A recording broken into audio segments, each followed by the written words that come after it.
Hello friends, simple cuisine বাংলায় নতুন আরও একটি স্বাস্থ্যকর রেসিপির সাথে সবাইকে জানাই অনেক অনেক স্বাগত। আমি আলেয়া আজকে ডালিয়া দিয়ে সম্পূর্ণ নতুন ধরনের একটি রেসিপি শেয়ার করছি, যেটি ব্রেকফাস্ট, লাঞ্চ কিংবা ডিনারের জন্য একেবারে অ্যাপ্রোপ্রিয়েট, আবার চাইলে লাঞ্চ বক্সেও নেওয়া যায়। তো এর জন্য আমি 1 বাটি পরিমাণ ডালিয়া নিয়েছি আর প্রথমেই খুব ভালো করে ধুয়ে নিচ্ছি, কারণ এর মধ্যে কিন্তু দেখেছো বেশ খানিক ময়লা থাকে। ডালিয়া হচ্ছে গমের ভাঙা টুকরো, এটাকে ডালিয়াও বলা যায় আবার ডালিয়াও বলা যায়। তো যাই হোক, এবারে একটা পরিষ্কার জল দিয়ে আমি এই ডালিয়াগুলোকে ভিজিয়ে রেখে দিচ্ছি।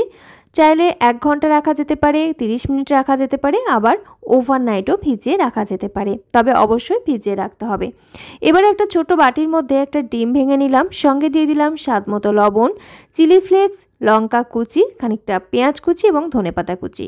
এখানে তোমরা চিলি ফ্লেক্স বাদ দিয়ে গোলমরিচের গুঁড়ো ব্যবহার করতে পারো কিংবা লঙ্কা কুচির পরিমাণটা বাড়িয়ে নিতে পারো। তারপরে সমস্ত কিছু একসঙ্গে খুব ভালো করে মিশিয়ে ডিমটাকে ফেটিয়ে আমি এই মিশ্রণটাকে এখন এক সাইডে রেখে দিচ্ছি। এরপর একটা ব্লেন্ডার জার নিলাম আর এর মধ্যে নিয়ে নিলাম খানিকটা গোলমরিচের দানা, 1/4 টিস্পুন মতো গোটা জিরে, বেশ খানিকটা রোস্টেড চীনাবাদাম এবং কাঁচা আমের টুকরো। আমটা একটু পাকার দিকে হয়ে গেছে তাই কালারটা চেঞ্জ হয়ে গেছে। খানিকটা ফ্রেশ পুদিনা পাতা, খানিকটা ধনে পাতা এবং 1 চিমটের মতো লবণ দিয়ে সমস্ত কিছু একসঙ্গে ভালো করে ব্লেন্ড করে নিচ্ছি। যদি প্রয়োজন পড়ে সামান্য পরিমাণ ঠান্ডা জল ব্যবহার করা যেতে পারে। এরকম একটা ঘন ঘন টাইপের মিশ্রণ তৈরি হয়েছে। এই মিশ্রণটাকে একটা বাটির মধ্যে ঢেলে নিলাম আর একই সাথে তৈরি হয়ে গেল আমাদের অয়েল ফ্রি একটা প্রোটিন সমৃদ্ধ চাটনি।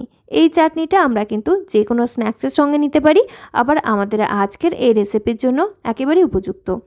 এরপরে আমরা যে ডালিয়া ভিজিয়ে রেখেছিলাম সেটা কিন্তু বেশ সফট হয়ে গেছে এবং এক্সট্রা যে জলটা ছিল সেই জলটা ফেলে দিলাম। তারপরে আমি এর মধ্যে নিয়ে নিলাম কয়েক কোয়া রসুন, খানিকটা আদার টুকরো, স্বাদ মতো কাঁচা লঙ্কা দিয়ে সমস্ত কিছু একসঙ্গে অল্প জল দিয়ে ভালো করে ব্লেন্ড করে একটা স্মুথ পিউরি বানিয়ে নিয়েছি। যদি খুব একটা স্মুথ না হয় খুব একটা অসুবিধা কিছু নেই, তবে একটু বেটে নিতে হবে। দেখো এরকম একটা টেক্সচারের মিশ্রণ তৈরি হয়েছে। এখন এই মিশ্রণের সঙ্গে আমি কিছু সবজি যোগ করে দিচ্ছি, যেমন হচ্ছে ক্যাপসিকাম নিয়েছি, একদম মিহিভাবে কুচিয়ে নিতে হবে সমস্ত সবজি যাতে ভালোভাবে মেশানোর সুবিধা হয়। খানিকটা টমেটো কুচি, পেঁয়াজ কুচি, গাজরটা গ্রেট করে নিয়েছি, চাইলে একদম মিহি করে কুচিয়েও নিতে পারো।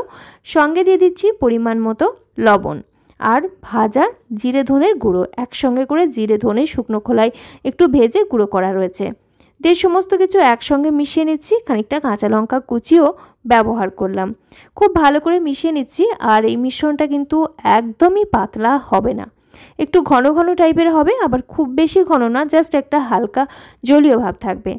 এটাকে রেস্টে রাখার কোনো প্রয়োজন নেই, যদি রেস্টে রাখতে চাও সেক্ষেত্রে একটা জলীয় ভাব কিন্তু তৈরি হবে, কারণ সবজির সঙ্গে লবণের সংস্পর্শে এসে একটা জল ছাড়বে, তো সেই বুঝে মিশ্রণটা তৈরি করে নেবে।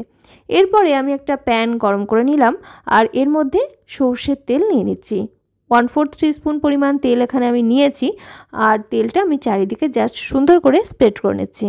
বন্ধুরা, আমি আলেয়া, তোমরা যারা আজকে ফার্স্ট টাইম আমাদের চ্যানেল ভিজিট করছো তাদের জন্য বলে রাখি, আমি কিন্তু প্রতিনিয়তই এরকম স্বাস্থ্যকর রেসিপি শেয়ার করে থাকি যেগুলো বাচ্চা থেকে বয়স্ক প্রত্যেকের জন্য উপকারী হওয়ার পাশাপাশি তোমরা যারা শরীরের ওজন নিয়ন্ত্রণে রাখতে চাইছো কিংবা প্রেশার, সুগার, কোলেস্টেরল এই ধরনের সমস্যার মধ্যে রয়েছো তাদের জন্য আমার রেসিপিগুলো একেবারে অ্যাপ্রোপ্রিয়েট। এই ধরনের স্বাস্থ্যকর রেসিপির সন্ধান পেতে চাইলে অবশ্যই চ্যানেলটি সাবস্ক্রাইব করে পাশে থাকা বেল আইকনটা অল করে রাখতে হবে। তারপরে দেখো আমি এই মিশ্রণ থেকে অল্প অল্প করে মিশ্রণ নিয়ে এরকম মাঝারি সাইজের করে গড়ে নিচ্ছি। একটা ব্যাচে এরকম সাইজের প্যানে যদি বানিয়ে নাও তাহলে 3 থেকে 4টে করে বানিয়ে নেওয়া যাবে। তো খুব সুন্দর করে একটু পাতলা করে স্প্রেড করে নিচ্ছি, খুব একটা মোটা মোটা হলে কিন্তু খেতে ভালো লাগবে না খুব একটা। ডালিয়ার মধ্যে রয়েছে প্রচুর পরিমাণে ফাইবার, যা হজমে সাহায্য করে, কোষ্ঠবদ্ধতা প্রতিরোধ করে, এমনকি হৃদরোগের ঝুঁকিও কমায়। এছাড়াও এর মধ্যে ভিটামিন বি, ম্যাগনেসিয়াম এবং জিঙ্ক রয়েছে। তাছাড়াও ডালিয়া একটি প্রোটিন সমৃদ্ধ খাবার। প্রতি 100 গ্রাম ডালিয়ার মধ্যে রয়েছে 76 ক্যালোরি, যা আমাদের ওজন নিয়ন্ত্রণে রাখতে বেশ ভালোই সাহায্য করে। এখানে দেখো আমি যে ডিমের মিশ্রণটা আগের থেকে তৈরি করে রেখেছিলাম সেটা উপর থেকে এরকম করে স্প্রেড করে নিচ্ছি। যখন উপরের সাইডটা হালকাভাবে ড্রাই হতে শুরু করেছে ঠিক সেই সময় একটা সাইড সুন্দর করে ভেজে নেওয়া হয়ে গেলে তারপরে আমরা এই পিঠটাকে উল্টে নেব। আর এগুলো ভাজতে খুব একটা বিশেষ তেলের প্রয়োজন হয় না, খুব নামমাত্র তেলেই কিন্তু তৈরি করে নেওয়া যায়। তাই এটা কিন্তু ব্রেকফাস্টে রাখা যেতেই পারে। আর তাছাড়াও ডিমের পরিমাণটা তোমরা কিন্তু পছন্দ অনুযায়ী বাড়িয়েও নিতে পারো। এমনকি ডিম যদি ব্যবহার করতেই চাও সেক্ষেত্রে কিন্তু ব্যাটারের সঙ্গেও ডিমটা মিশিয়ে নিতে পারো, তাতে করে এগুলো ভাজতে আরও বেশি সহজ হবে। তো দেখো আমি উল্টে নিয়েছি আর সুন্দর কিন্তু কালার ধরতেও শুরু করেছে। এরপরে আমি এই সাইডটাতেও কিন্তু ডিম স্প্রেড করে নিলাম।